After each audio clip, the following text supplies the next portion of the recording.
महान वीर छत्रपति शिवाजी महाराज अपने गुरु समर्थ रामदास स्वामी के परम भक्त थे। वे गुरु की आज्ञा को सबसे ऊपर मानते थे। इसलिए गुरु समर्थ उन्हें अन्य शिष्यों से अधिक स्नेह देते थे।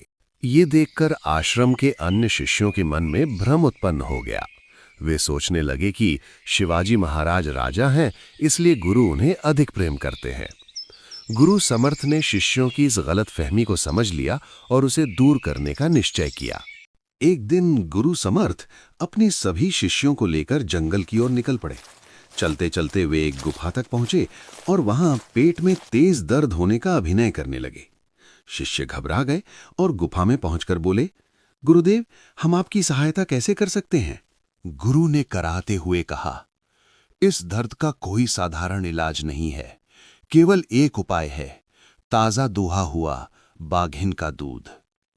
ये सुनकर सभी शिष्य स्तब्ध रह गए। किसी में इतना साहस नहीं था कि वो इस कार्य के लिए आगे आए। उधर शिवाजी महाराज अपने गुरु से मिलने किले से निकले। उन्हें पता चला कि गुरु जंगल में हैं।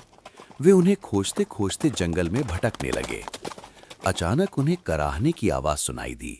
वे आवाज के पीछे पीछे गुफा तक पहुंचे। वे अंदर गए और देखा कि गुरु समर्थ दर्द से कराहते हुए जमीन पर लौट रहे हैं। उन्होंने हाथ जोड़कर विनम्रतापूर्वक गुरु से उनकी बेचैनी का कारण पूछा। गुरु समर्थ, मुझे पेट में बहुत तेज दर्द हो रहा है। शिवाजी महाराज, गुरुदेव, क्या इसके लिए कोई दवा है? गुरु समर्थ, नहीं शिवा, इसकी कोई दवा नहीं है। ये बहुत ही दुर्लभ बीमारी है। इसका केवल एक ही उपाय है, लेकिन रहने दो। शिवाजी महाराज, गुरुदेव, कृपया मुझे उपाय बताइए। संकोच न कीजिए। आपकी पीड़ा दूर किए बिना मैं चुप नहीं बैठ सकता।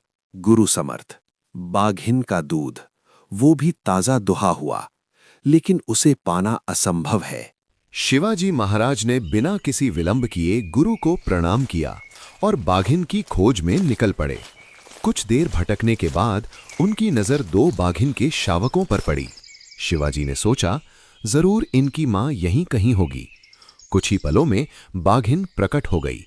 अपने शावकों के पास एक मनुष्य को देखकर वो गुर्राने लगी। शिवाजी बाघिन से लड़ने में सक्षम थे, लेकिन यहां उनका उद्देश्य लड़ना नहीं था। तभी गुरु समर्थ वहां प्रकट हो गए और बाघिन को हाथ दिखाकर शांत कर दिया। बाघिन ने गुर्राना बंद कर दिया और बिल्ली की तरह शांत हो गई।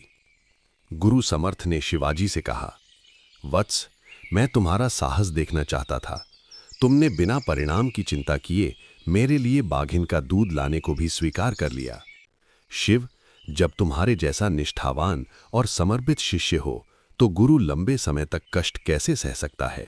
गुरु समर्थ ने अपना हाथ शिवाजी के सिर पर रखा और कहा, ऐसी गुरुनिष्ठा धन्य है शिवा। फिर उन्होंने अन्य शिष्यों की ओर देखकर कहा, तुम लोग सोचते थे कि मैं शिवाजी से इसलिए अधिक प्रेम करता हूं क्योंकि वे राजा हैं? बिल्कुल नहीं। मैं उन्हें इसलिए प्रेम करता हूं क्योंकि उनके लिए गुरु निष्ठा और गुरु आज्ञा ही सर्वोपरि है। वे बिना परिणाम जाने आज्ञा निभाने को सदैव तत्पर रहते हैं। सभी शिष्यों ने कहा, हमें क्षमा करें गुरुदेव, हमने आप में दोष दृष्टि कर ली। अब हम समझ गए कि आप शिवाजी महाराज से इतना प्रेम क्यों करते हैं। धन्य है ऐसे शिष्य और धन्य है ऐसे गुरु। अब उन्हें ये समझ में आ गया कि यदि कोई गुरु किसी विशेष शिष्य से प्रेम करता है तो वो शिष्य उसकी कृपा का पात्र होता है।